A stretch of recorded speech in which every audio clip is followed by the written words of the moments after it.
Okay, right. I know I said I'd finished. Just noticed to myself here, I'm going to knock that up place again.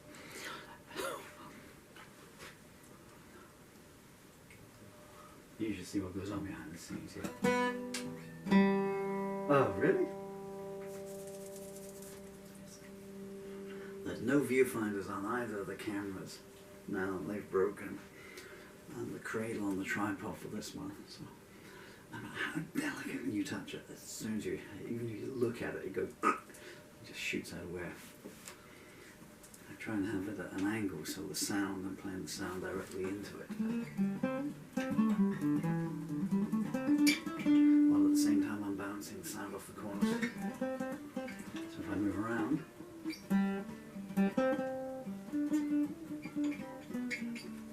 so it makes a natural stage monitor. No doubt all budding musicians. Budding musicians, there are no budding musicians anymore, are there? No one goes, oh man, you know, I'm going to learn to play the guitar and I'll get me paid and get my feelings out there and I'll get some chicks. These days it's like, I'll just go on my TikTok or whatever it's called and, you know, send out some angry rant and 1 million people will, you know, give me their attention. And the nastier I am, the more hits I'll get. It's a strange world.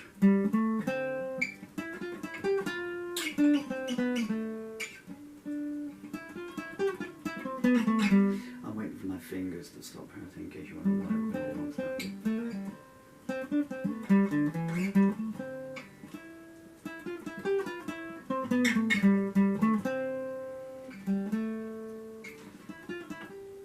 Elon Musk surely needs a job, don't you think?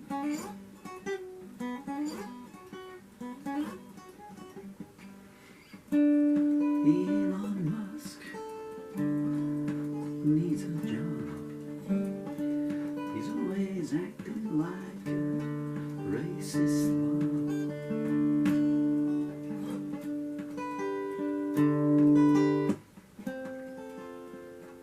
Elon Musk is always banging on about free speech, isn't he? I just thought of myself this morning.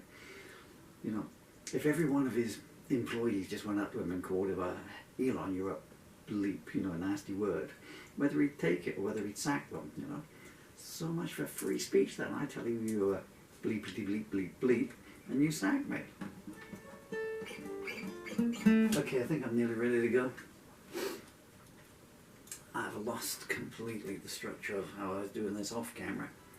Off camera, I played like Segovia and I sang like Caruso. Robinson Crusoe. Anyone remember that series from the 70s, I guess? It was on over here, black and white in the morning. Lovely theme music, wasn't there? I think it was French because their lips moved like this. The words came out somewhat completely different. No. The goats went unmilked. That's a bit hard to remember. White Horses. The internet is a good thing. I found the opening theme music to a TV series called White Horses. It just popped up in my recommendations box the other day. Sung by Jackie. Well, the single was by Jackie. I don't know whether I must learn that. White horses let me ride away. That's the music I'd like played at my funeral. Right, okay, Kissy.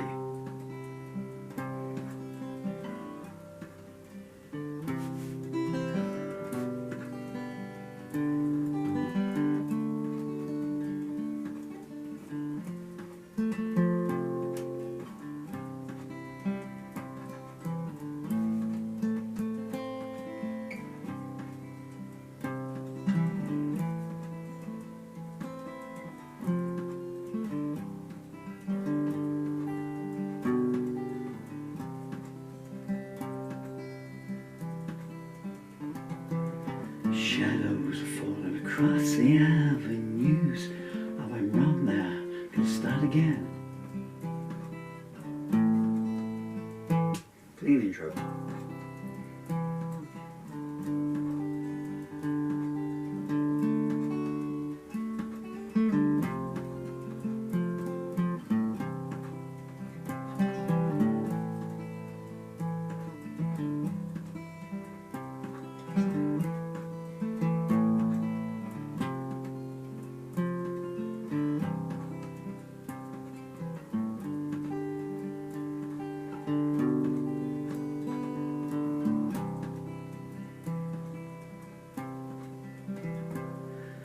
Shadows were falling across the avenues of my mind.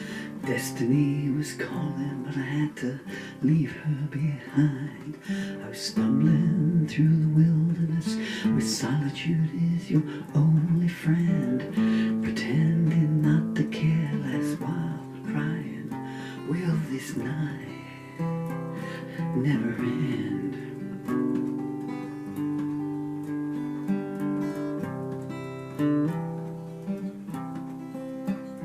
Then a face at the window shone the stardust of redemption, and whispered, hope lies here with me and it's free from deception. I replied, time's the enemy, and pride is a foolish sin. Couldn't tell how much she meant to me. I didn't know where I would begin.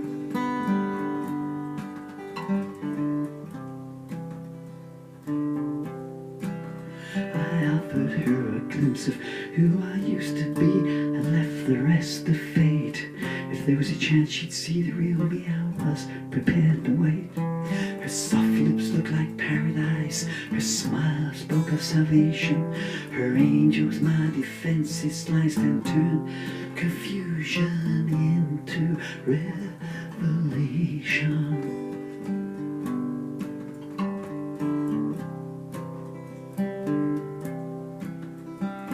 Dreamlike and ethereal, she etched herself on my soul, whispered, give me the broken pieces of your heart and I shall make them whole.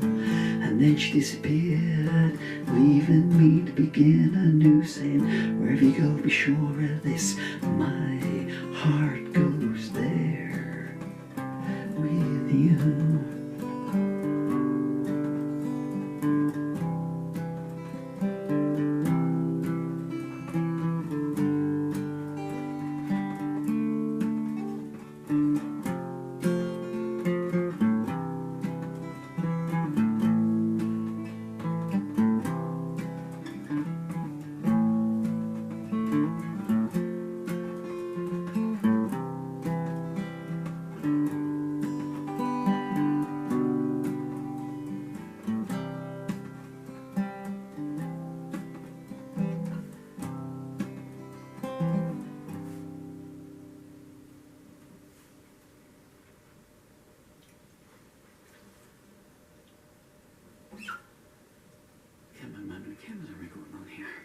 Okay, that was take 5, I think.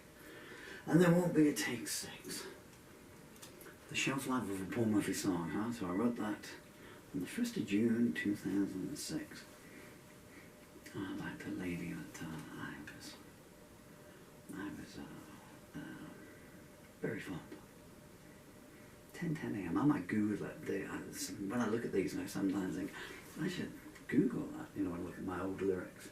See what was going on in the world that day and see what day it was, you know. And anyway, 10:10 a.m. Nearly 19 years ago today. And only just before my birthday as well. Anyway, I forgot what I was saying. I thought I was going to go somewhere with, oh yeah, about the Shelf Life song. And then I lost this lyric about 2008. It's the last time I can remember seeing it. There was a whole bunch of them.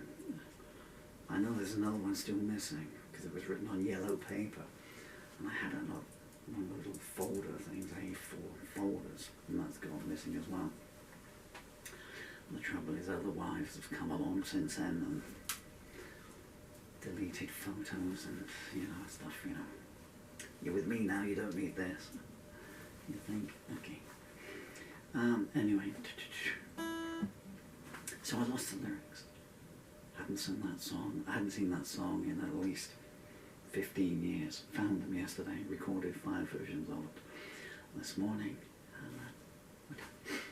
So, I'll tell you a brief anecdote, okay? So, how old would I have been then? So I would have been, 40, okay, so I would have been 45 in 9 days' time. So I was 44 when I wrote that song. And the lady in question was 22, I believe. And anyway, so she asked me out, we went out for a meal. How do you take me to Paris? Take me to a restaurant, you know. Anyway, did that. So we're sitting there having a meal. And she said to me, she said, "Oh, I'm in Sherborne." I mean, man, how they didn't tar and feather us, you know, Ruhila. If you ever watch this video, I'll tell you, you can't imagine. I mean, I saw when we walked in, Ruhila didn't know Sherborne. And it's a very posh place in Somerset, you know, or thinks it is, you know. Normally I find the higher up in the air someone's nose is, the lower their morals are. But let's not generalise. Not Elon Musk. And, so we're there because I tried to impress her, you know, and I thought it's better than Yeovil, you know, which is Burger Alley, you know, and I said burger, thank you. Naughty people, you.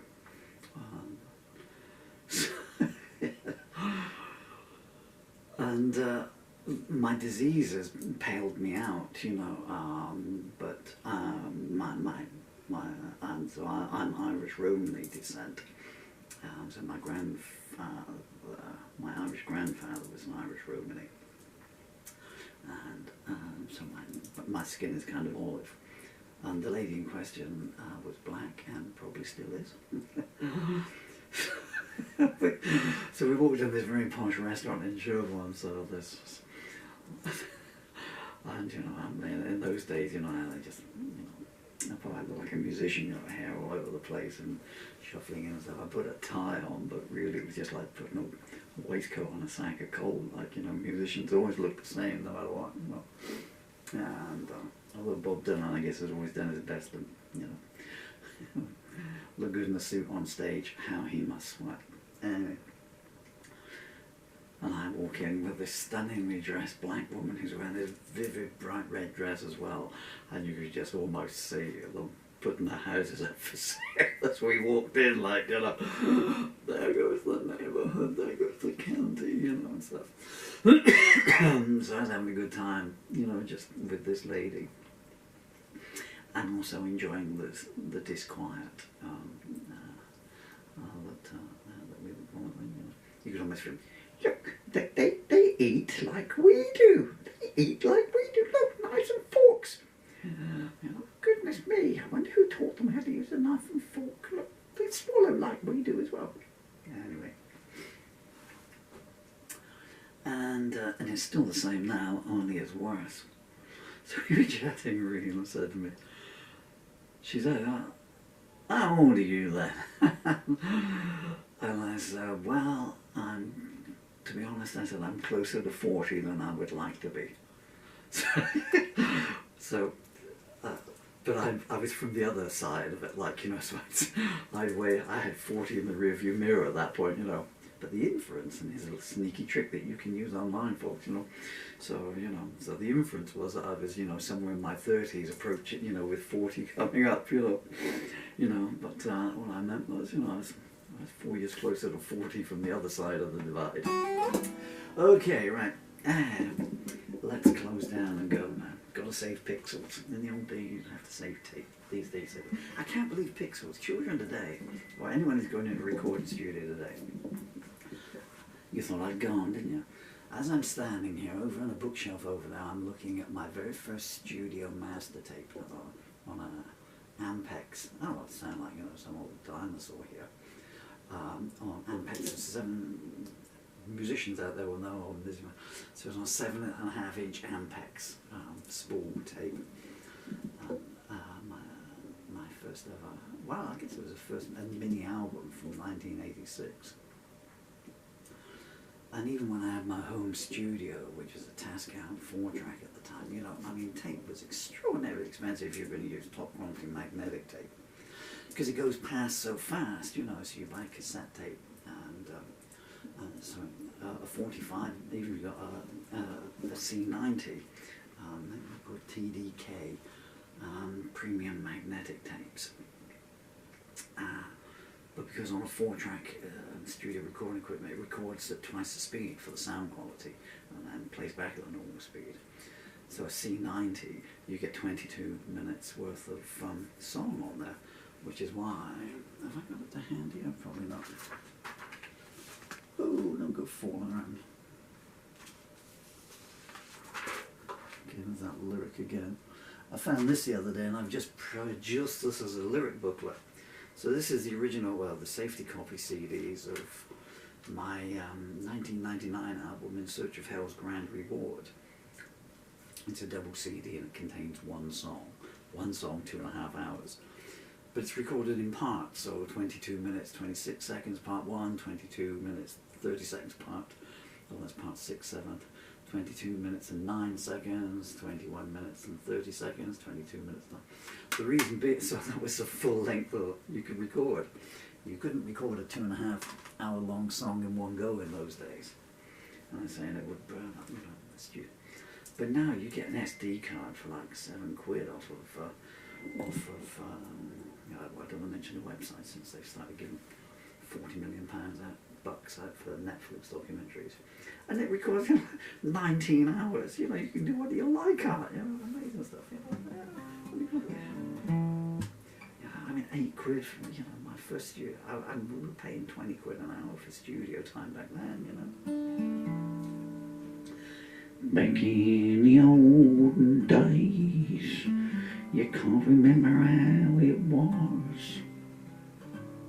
Bread was made out of concrete and the sun was covered in frost.